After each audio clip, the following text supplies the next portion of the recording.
राधे राधे सभी भक्तों को आप सबका स्वागत है मेरे प्यारे बनवारी चैनल में। आज के टॉपिक में आगे बढ़ने से पहले मैं आपसे निवेदन करती हूँ, प्लीज़ मेरे चैनल को लाइक शेयर एंड सब्सक्राइब कर दीजिए। ज़्यादा से ज़्यादा कमेंट एंड शेयर करिए ताकि ये ज्ञान लोगों तक पहुँच सके। आज का टॉपिक है कि गंगा जी पृथ्वी पर कैसे आई थी, उनको अत्रि गंगा क्यों कहा गया है और उनका अवतरण कैसे हुआ। इससे पहले मैं गंगा दशहरा पे एक वीडियो बना चुकी हूँ, उस पर भी मैंने आपको एक कथा सुनाई थी कि गंगा जी का अवतरण कैसे हुआ है। आज मैं आपको दूसरी कथा सुनाने जा रही हूँ जो गंगा नवमी पर बहुत प्रचलित है।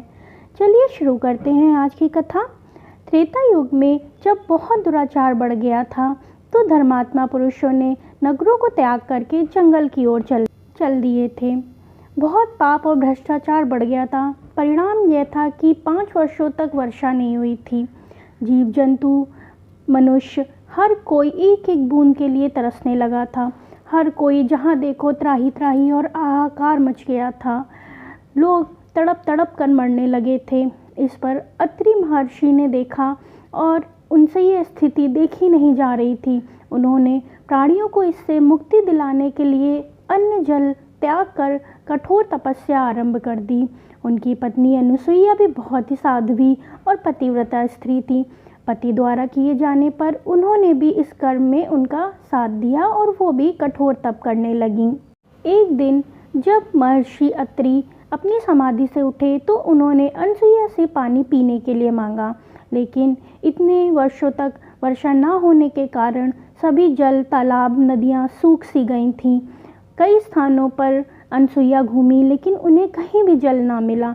वह हताश और निराश हो गईं और एक जगह खड़ी होकर सोचने लगीं कि अब वह क्या करें। तभी उन्हें एक स्त्री दिखाई दी और उसने पूछा, इस घने वन में भटकने वाली तुम हो कौन और क्यों भटक रही हो।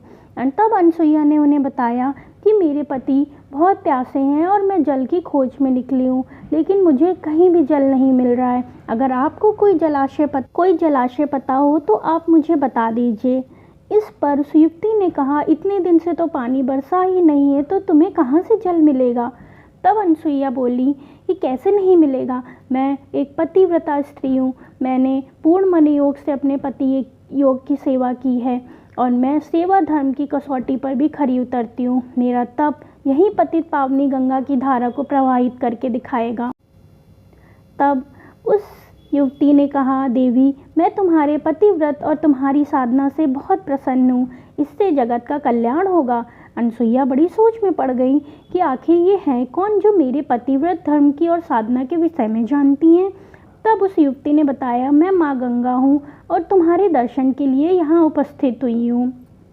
तुम्हारा लक्ष्य पूरा हो गया है देवी। जहाँ तुम खड़ी हो वहाँ पर गए गड्ढा खोदना और गड्ढा खोदते ही तुम्हें उसमें से पानी प्रवाह होने लगेगा। यह सुनकर माता अनुसुईया ने माँ गंगा को प्रणाम किया और उनसे एक निवेदन किया। उन्होंने कहा, माँ गंगा मैं आपसे एक निवेदन करना चाहती हूँ। उन्होंने कहा, कहो पुत्री, मैं तुम्हारी इच्छा अवश्य पूरी करूँगी। उन्होंने कहा अनुसुईया जी ने कि जब तक मैं लौट कर ना आऊँ माँ, कृपा करके आप यहीं उपस्थित रहें। मैं अपने पति को बुलाकर उनको भी आपके दर्शन कराना चाहती हूँ। इस पर माँ गंगा ने कहा, लेकिन तुम्हें अपने पति सेवा का 1 वर्ष मुझे फल के स्वरूप में दान में देना होगा। अनुसुईया ने इसको स्वीकार कर लिया और वे अपने पति के पास चली गईं।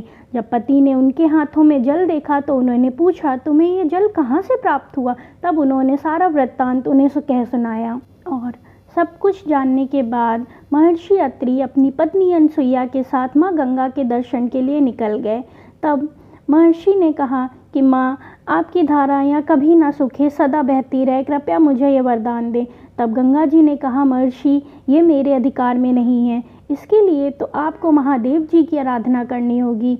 यह आज्ञा पाकर अनुसुईया ने अपने पति सेवा का 1 वर्ष पूर्ण फल गंगा को अर्पित कर दिया और उन्होंने भगवान शिव की आराधना आरंभ कर दी। भगवान शिव उनकी आराधना से बहुत प्रसन्न हुए और उन्हें आशीर्वाद दिया, जिसके फलस्वरूप गंगा का प्रवाह स्थायी हो गया।